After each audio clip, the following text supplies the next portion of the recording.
first things first, I wanted to go ahead and address the elephant in the room, and I thought this will actually be a good start, for this special here, because I wanted to go ahead and speak on, I don't want to necessarily call it the negligence of men's emotions, but women need to understand that men have feelings too, and we've been had feelings. So let's address the elephant.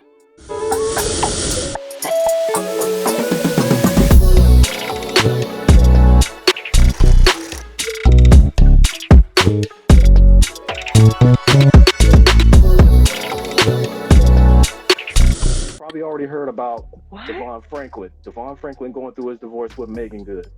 And what he ended up doing was he posted a picture of himself crying. He said it was from months ago, but he said that it was a time where he felt terrible. He was down and out, damn near depressed. He's only human.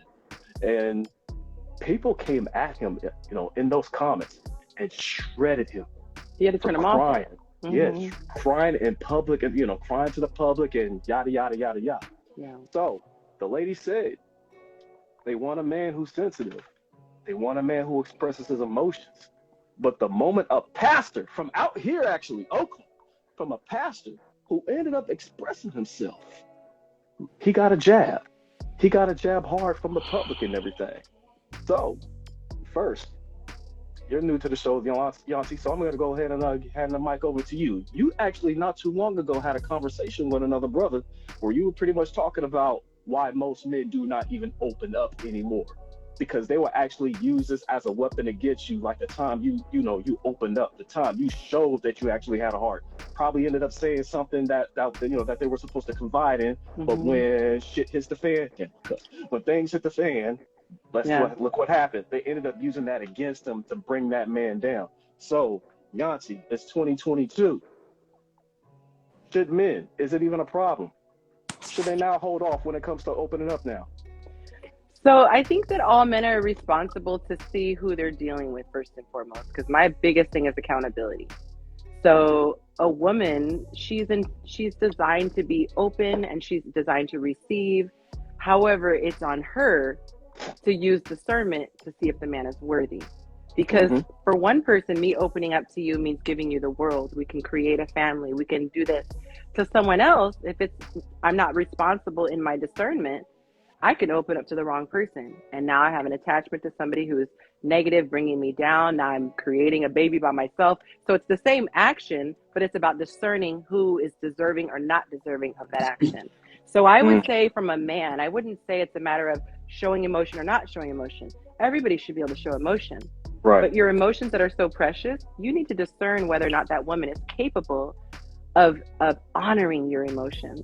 I have had men open up and share their biggest fears. I've had men say to me directly, I'm insecure because of my amount of money that I make. And I feel honored by the fact that he's able to speak his truth that would be shameful to someone else. To me, that speaks to me and how he sees me. Because if you can be open and vulnerable, that means that I've created a space, hopefully, that makes him feel that way. And then I can say, this is where you need life poured into you. A woman who's not healed will be judgmental and she will say, ooh, there's a weakness. A woman who is healed, who has so much love that it overflows, I have excess to give you. So baby, if you're feeling discouraged because you don't have enough money, well, let's put our heads together. Let me share with you what I've learned, what's helped me in my career. Let me put you in touch with some people that I've got you. Because guess what? He's a spirit. I always tell this to people, yeah, you see hair, you see, skin, you see teeth. I am in human form, but I'm a spirit. And our spirit is what emotes all these emotions. So just because he's encased in a manly male casing and he has male genitalia, it doesn't change the fact that he has a spirit inside, and that spirit can ache and it can love and it can be happy and it can be warm. But ever since childhood, the men in our society were told men don't emote, men hold it in. And that is why we have the highest number of suicide between men and women. Not we, I'm not a man. Men have the highest percentage of suicide if you compare men to women. A lot of men are not taught how to channel that energy, and emotions are energy. If you don't know how to channel that emotion, it builds up. And guess what energy is considered sexy? Rage. destruction, being angry, all these things. So then these men are going out, they're killing, they're hurting people, they're destroying themselves.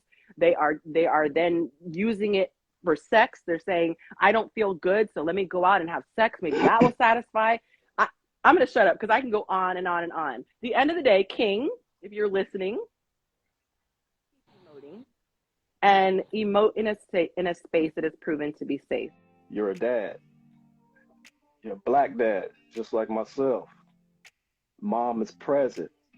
And I'm sure mom encourages, is going to encourage her sons to always open up to her. Right. Is it right in this day and time? Should there be levels to open it up, or go ahead? Just go ahead and spill it out, or are you going to let them know? It depends on who you open up to. I think it's important to discern who to show those levels and those phases and those nuances of yourself with, right? Right. Even for my son, he needs to practice being genuine, right? Emotionally genuine. And then we need to rein it in. He's not necessarily reined in yet, but he's young. But we're going to teach him how to rein it in. Sometimes I say, well, hey, we're at the point where we're like, talking about tears and crying, when crying is more appropriate than other times for a man in his display of masculinity and learning how to relate to the world. He'll say something every once in a while after I've corrected him. He'll say, men don't cry. I said, no. Daddy never said men don't cry. Men don't cry about toys, right? Men don't cry about this thing. We cry about these other things. It's okay for a man to cry. Men cry all the time, but they cry for good reasons. Let me tell you what some valid reasons to cry are, right? It's just not because you didn't get your way for a toy, right? So it's important to make those distinctions as a father. You better talk that talk, Kev. Outside, because a young person, a kid will immediately simplify it across the board. Okay, Yes. men cry. No. I said don't cry about the toy. You know why? Because you have 3 of them. You just lost 2 of them. Go find one of the duplicates. We can do this all day, but there are times where crying is appropriate, emoting is appropriate, right? Expressing yourself, being genuine. I want him to be genuine first, and then we can manage the rest of it. As it pertains to a man, having these moments with a woman or deciding to, or a woman accepting a man, I think women need to understand something, that if they have no experience with a man that is free emotionally and genuinely who he is and how he feels at all times, if they have no experience with good men, it's very difficult for them to adjust to the range that they might experience with a balanced human being. It's foreign. With a spirit, not a body, right? Because we're spirits with bodies, not the other way around. As you were talking about, I say that all the time. And if a woman hasn't experienced that, because she's been chasing men who, she's been chasing men who aren't together mentally, haven't handled their own stuff, haven't learned how to emote, haven't learned how to express themselves, it can be very difficult for her to make that adjustment because it feels foreign. Yes. As a man, you need to learn and ask enough questions. Excuse me. What is this woman's experience with good men, with good, healthy-minded men, right? With healthy emotional complexes, with a person who has a complete range of emotion instead of just operating in the passions of their anger and their rage, right? Because we all know how to do that. It's comfortable to be angry. Anger is the first emotion we realize is accepted by the world as long as we don't destroy things around us. It's the first emotion that we realize we're not humiliated by sharing too much, right? And so for us, we start to share anger. I talk to women all the time. I've been talking to thousands. I'm over 4,000, probably closer to 5. I just stopped counting. Who gives a damn? But I can tell you, women seem to be a little bit excited when they get the first emotional response from a man, as long as that emotion, anger or rage or frustration. Yes. But if she hurts a man and the first expression of emotion she sees is him being soft or tender or vulnerable, she's done. I know when I was 18, learning how to show which parts of myself to which type of women, some of it was experimental, some of it was accidental. I've been vulnerable first, never heard from those women again. I've been angry first and got those women to call me 5, 6, 7, 8 times a day. Both displays were healthy, but the anger is always the one that's going to have that acceptance because they understand it and they don't take away from your masculinity if they themselves aren't healed. They don't have to be wise to understand anger. They have to be wise to understand vulnerability. You better preach. Mm-hmm. No, let's Can I add a? Yes, Yeah, ma'am. I want to add this little piece because I'm so glad that you said that, and this is why I think it's good to have multiple people, because you can add the little pieces that one of us might forget. I love that you said you need to teach him the control. So I'm learning the older I get. I'm 41 years old. The older that I get, the more I'm learning that there's not that much that is all good or all bad, except for God. He is all good. Okay. So emotions in and of themselves are not bad. It is when they are suppressed or totally unbridled. So I have a son and a daughter, but because someone was asking about patriarchy, I teach my daughter emotional control. She used to be hysterical all the time, the drop of the hat. I didn't have to spank her because I would just have to go or say, Mommy's not happy with that. And she would hysterically cry. She would convulse to the point she couldn't breathe. You know, that cry. And so it was just not practical. Like, you can't go through class like that. It's just not practical. So I had to teach her emotional intelligence, and I had to teach her how to tap into logic and say, is this a situation that is conducive for crying? You know, you have a severe injury. Yes, you're going to cry. Maybe a grandparent passes away. Have a moment where you have unbridled, unfiltered emotions. But if you are just told that you got the wrong answer in school, that's not a reason to be bawling and now you shut down and you can't process. So I think the emotional control is the key. And ironically, that is what I do for a living. I teach women how to disconnect from their emotions so that they can be like Tom Cruise in the middle of the sky and go, okay, I want this one. I'm going to lean into that. That one's not serving me. And you are in the power seat. I am back here unbothered while all these emotions are flying, and I'm choosing. This is the definition of healthy in my mind. I am choosing which emotions to access and why. If I'm being attacked, I need to tap into rage because I need that what is it called? The thing to kick in, adrenaline. Mm-hmm. If I'm being tender and vulnerable, I need to access this part of me. So that's the part where you're disconnected from the emotions enough to where you can control it, but you're surrendered to them to where you can ride the wave without getting thrown off. So thank you for letting me add that piece. No problem. And what I wanted to do is I actually wanted to go ahead and I gotta go ahead and throw in a little story mode here. If anybody will watch my platform, you know, I'm the old school player, you know, but before I got married, right? I had many conversations at happy hours and bars and even nightclubs, and I've even saw some little text messages by dudes inside some of these girls' phones, or some dude blowing them up, crying on the voicemail, whining the text message. At the same time, they want a man who is actually sensitive and caring, but they laugh at this guy. And it's interesting as I'm looking at, looking in the chat a little bit. It's flying in the chat, but I'm seeing a lot of women saying the same thing, how they want a man to open up. They love a man who shares his emotions and yada, yada, yada, yada, yada. But the moment he does, it's almost like the game changes.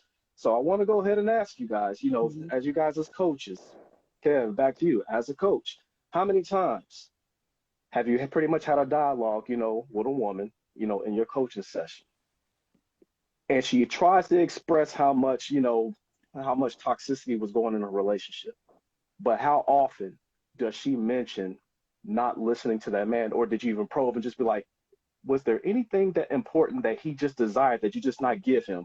Because we open up a whole lot when it comes to an argument. We really do. We always have something that we need in order to keep the relationship sort of peaceful. But us as men, we don't get it. And we get told by her, why are you always crying about that shit? See, it gets thrown up in our face again.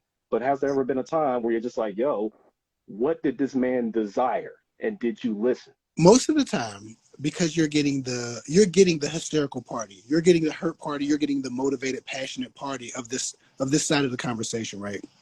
It's always two sides, right? A good coach is understanding not only what they hear, but they're trying to discern what they're not hearing. Mm-hmm. With this particular thing, especially as it pertains to a man's needs or his vulnerabilities, the thing that gives it away immediately, that they have no concern or that they are unaware, is not being expressed what he said, what he needed, what he wanted in a relationship. If all of it's about her, and I say, well, what was his needs?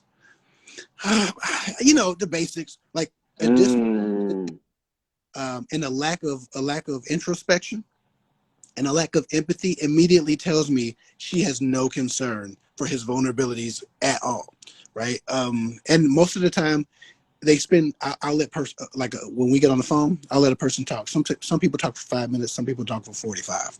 In an hour session, whatever you need to get out, get out.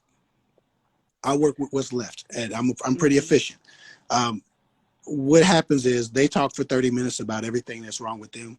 And I say, well, what about him? What do you know of his complaints since this went awry? He don't say nothing. It's always this dismissive attitude of, I didn't dig, I didn't want to know, I didn't understand, or they simplify it as if it wasn't there. And if a person doesn't come to me with an awareness of their experience and their partners, I know that they didn't place enough priority on listening or hearing or probing. Because some people are terrible communicators of their feelings. Some people need to be asked directly, hey, listen, are you struggling with anything? How am I doing? A lot of people aren't asking those questions. They're worried about their needs not being met. And a lot of times they're not the change they wish to see in their relationship. And also, I want to address what somebody said, in the chat. Apparently, they all, I'm paraphrasing because it flew by so fast. Address this. They always have a hard time with a man opening up to. So go ahead, lay it out. Why are men afraid? We're not even going to say afraid. Why ain't we going to open up to you anymore?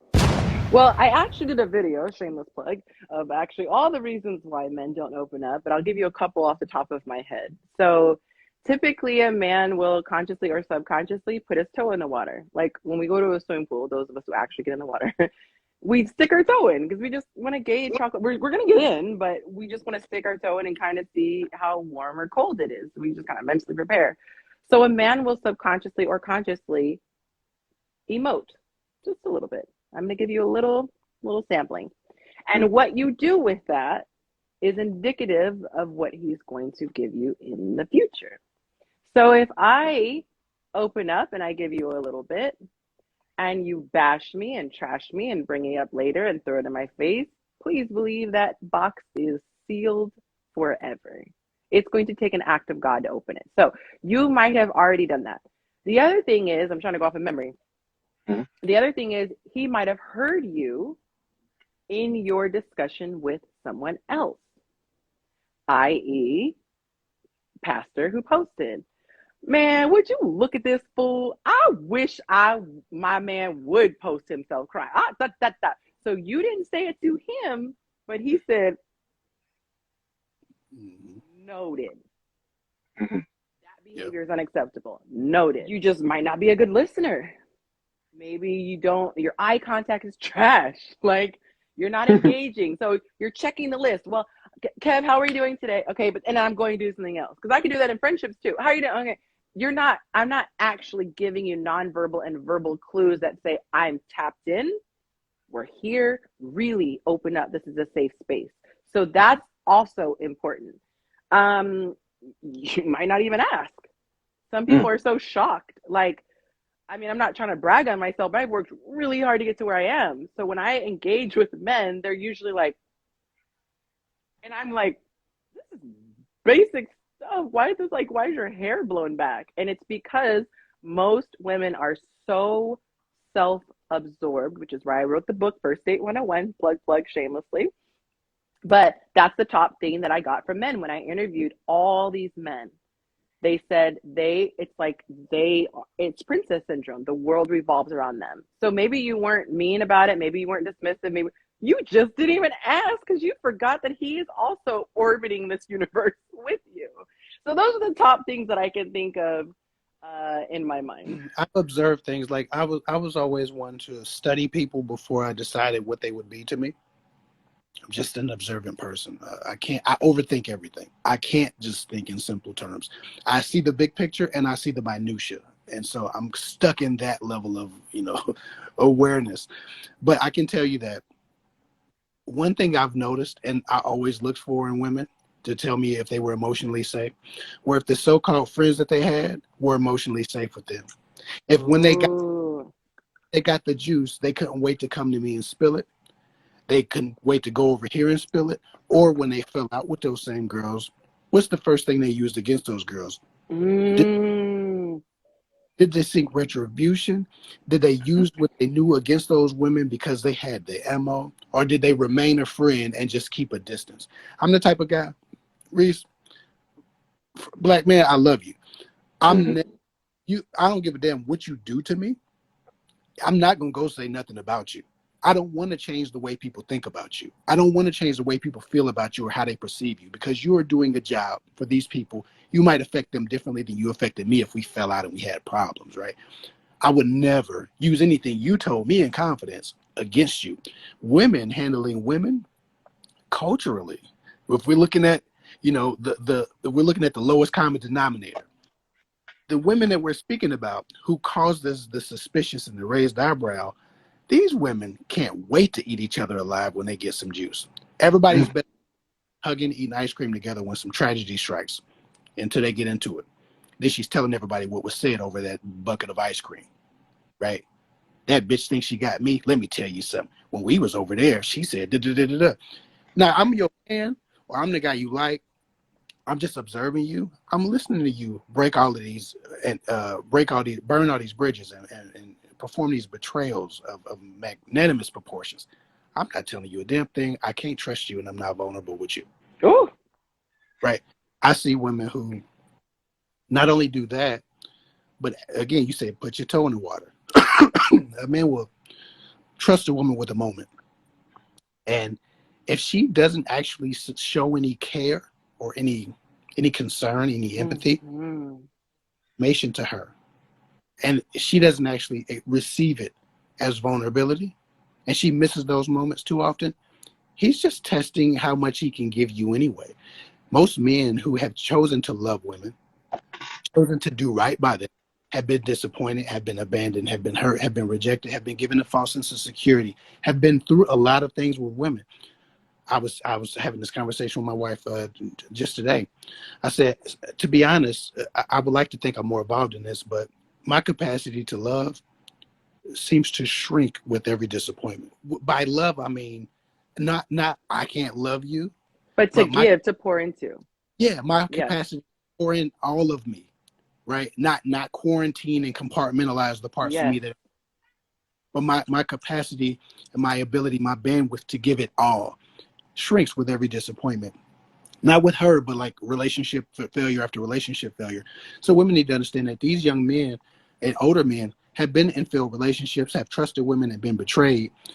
Not that that's the only thing that matters, but when you're talking about a man's vulnerability, a man who's been hurt, disappointed, is going to be slower to do it. And if he sees you gossiping, mishandling people, and disregarding, being indifferent to other people's pain, and not actually being the good Samaritan, not actually being the great empathizer, not actually being the empath, if he doesn't recognize that in you or desire to be that genuinely, you to mishandle.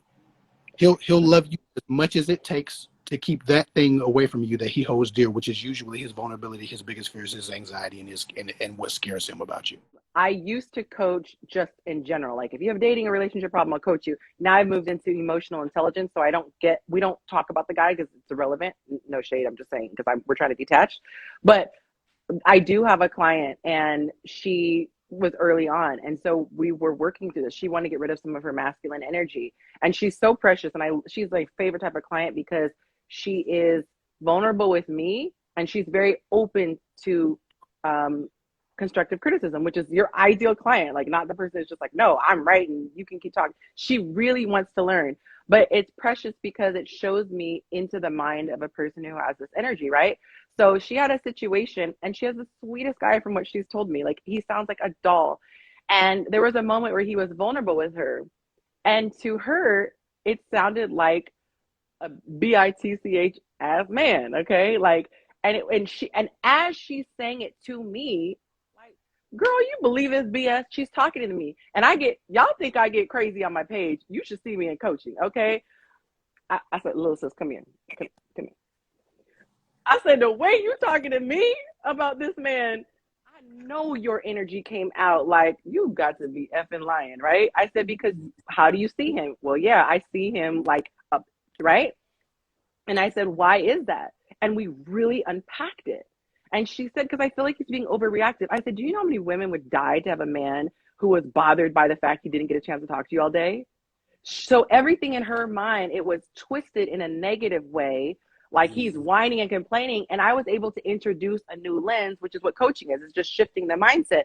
And I said, you have a man that is so comfortable being vulnerable that he's okay with saying, babe, I missed you. Like, I thought I was going to get to talk to you today and I didn't. And you're talking about, man, oh, like, you know what I mean? So in that moment, if it wasn't caught, because I told her, call me before she does anything, she would have taught him subconsciously, I'm not a safe place for you to come because I'm going to dismiss you and talk you out of how you're feeling. So instead of saying, okay, babe, you really, really missed me. That's sweet. This is what I can do moving forward. She was going to say, stop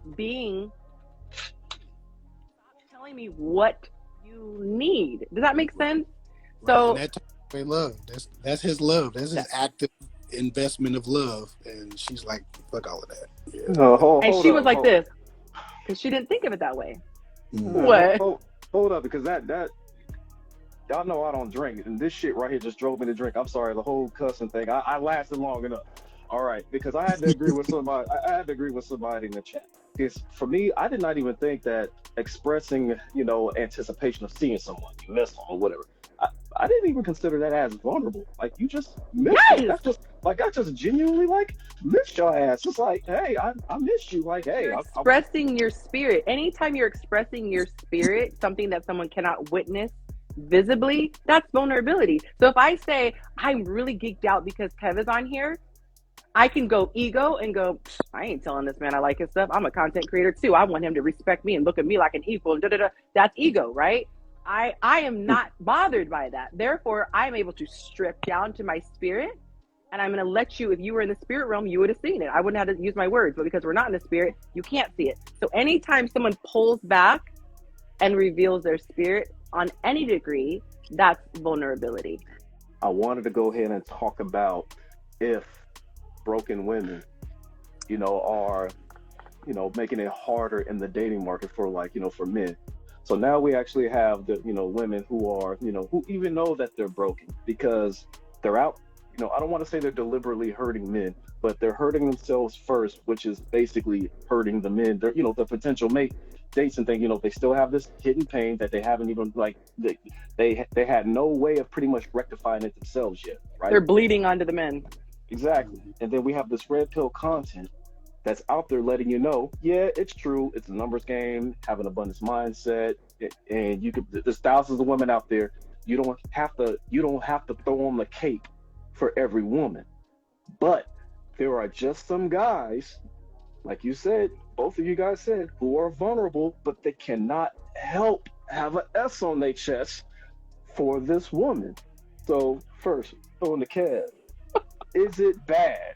Is it bad for a man to go ahead and, I don't want to say tolerate, but do what he can to basically be there for this broken woman, try to date this woman and show like, hey, I'm not like the other men. I seriously want to be like, or should he just go ahead and keep it moving?